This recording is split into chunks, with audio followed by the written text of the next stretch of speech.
A Gari de Chapecó, que pediu para ter acesso à água e banheiro durante a jornada de trabalho, foi demitida menos de 24 horas depois de João Rodrigues visitar a empresa e bater boca com ela. Porque eu vi recentemente, eu não sei quem de vocês, procurou um estabelecimento para ir ao banheiro e alguém teria negado, foi isso? A questão nossa aqui não é que eles não têm o papel de vítima, né? Meu pai não tem problema, eu ganho 1.700 de salário, eu tenho 6 filhos. Não, a conta não bate, a conta não fecha. Mínima, entendeu? Deixa eu só te explicar um pouquinho. Isso que você está falando é verídico. Porém, você trabalha em uma empresa, não na prefeitura. Não é mas não é a prefeitura. Problema tudo tem. Não pense que eu não tenho. Não pense que a família não tem. Eu quero algo melhor. Mostre sua capacidade que vai ser melhor. E investigando esse caso, nós descobrimos que a prefeitura aqui de Chapecó paga por um efetivo de 50 a 52 garis que custam para a prefeitura quase R$7 mil por mês cada uma. Mas a empresa terceirizada contrata cerca de metade desse efetivo, segundo as funcionárias, e elas recebem menos de R$2 mil cada uma. A empresa Bonin Serviços recebe da prefeitura por supostos gastos com horas extras, insalubridade e até kit completo de uniformes e EPIs até 3 vezes por ano. Recebe até pelos impostos e pelo lucro em cima desses valores, mas simplesmente não repassa isso para as trabalhadoras. Nem sequer um uniforme elas não repassam, elas trabalham com roupas velhas, usadas e rasgadas. Nós conversamos com 9 garis e ex-garis de Chapecó e nesse vídeo nós vamos contar todos os absurdos que acontecem com elas. A desvalorização, a perseguição sistemática contra quem reclama que acabou fazendo a Ingrid ser demitida. E vamos mostrar como a burguesia da cidade, com o apoio do João Rodrigues, faz para gerenciar todo esse esquema através de uma estratégia burguesa chamada terceirização. Uma monstruosidade da época da ditadura militar que nós, enquanto classe trabalhadora, precisamos derrubar. Primeiro você precisa entender quem é a Ingrid. Se você não está ligado nos jornais de Chapecó, talvez você não saiba, mas ela ficou famosa aqui em janeiro. Ela é mãe de 7 filhos, inclusive um adotado, e foi trabalhar como gari na Bonin Serviços, a empresa que há mais de década vence as licitações da Prefeitura de Chapecó para fazer o serviço de varrição das ruas e outros serviços também. A Ingrid foi trabalhar no sol, no vento, fazendo esforço, e isso dá muita sede. E se você conseguir beber água, depois também dá muita necessidade de ir ao banheiro.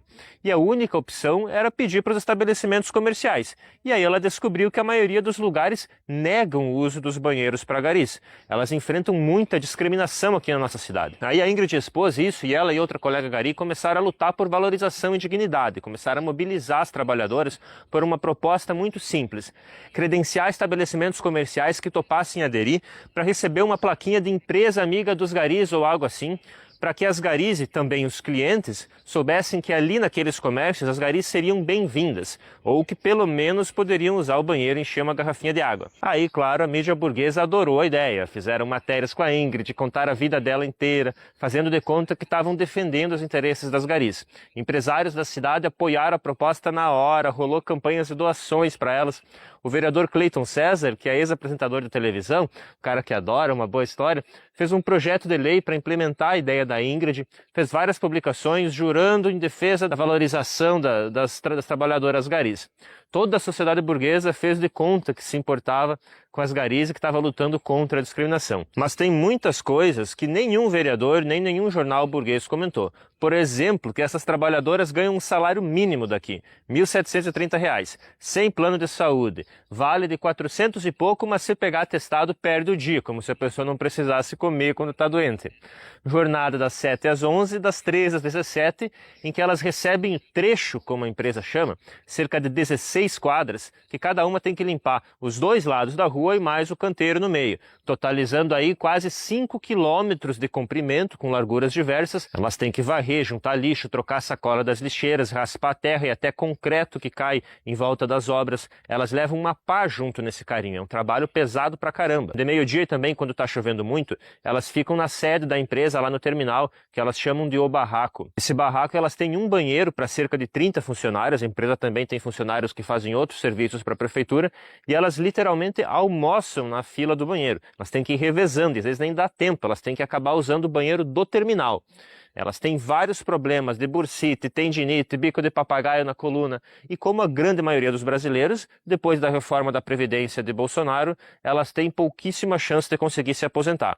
Se conseguirem, vão estar acabadas já sem saúde para aproveitar a vida e vão receber ainda menos do que ganham hoje. E a justificativa para toda essa exploração é que não tem dinheiro. Essa é a desculpa da burguesia para entregar os serviços públicos para o capital através das terceirizações. Na propaganda burguesa, tudo que é público seria caro e ineficiente, supostamente seria muito complexo para o poder público organizar a varrição das ruas da cidade.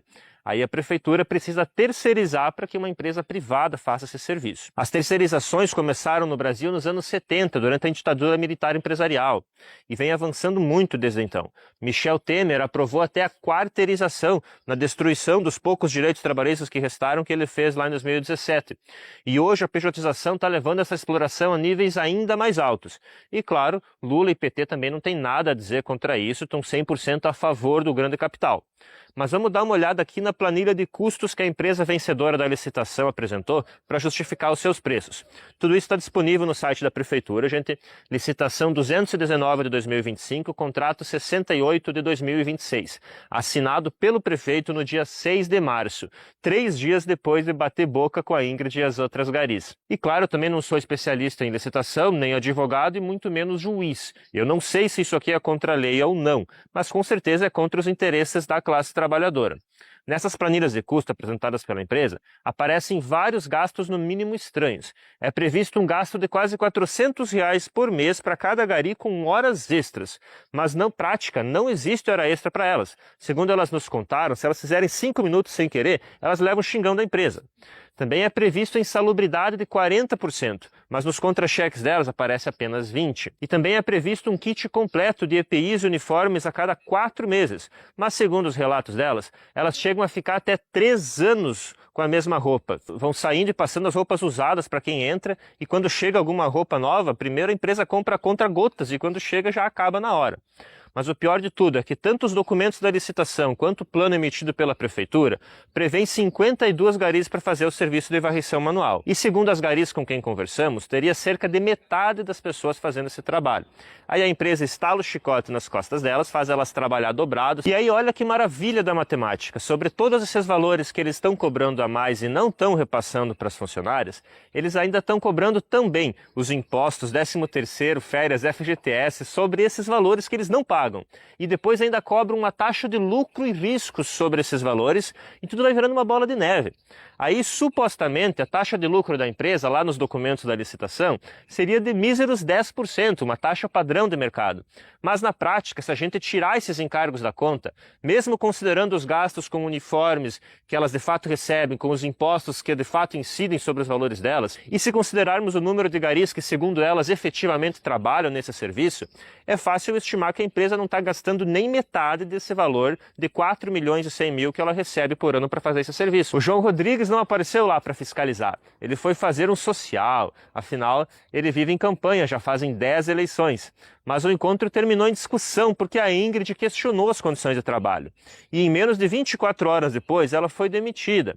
Meteram uma advertência nela por ela estar usando fone de ouvido, algo absolutamente comum, todas as meninas fazem e obviamente não atrapalha em nada o serviço dela. E como ela estava na experiência, demitiram ela sem nem aviso prévio. As colegas dela acreditam que a demissão ocorreu por medo de que ela puxasse uma greve, mas muita gente lá já foi demitida por muito menos do que isso, sem nem chegar perto de bater boca com o prefeito.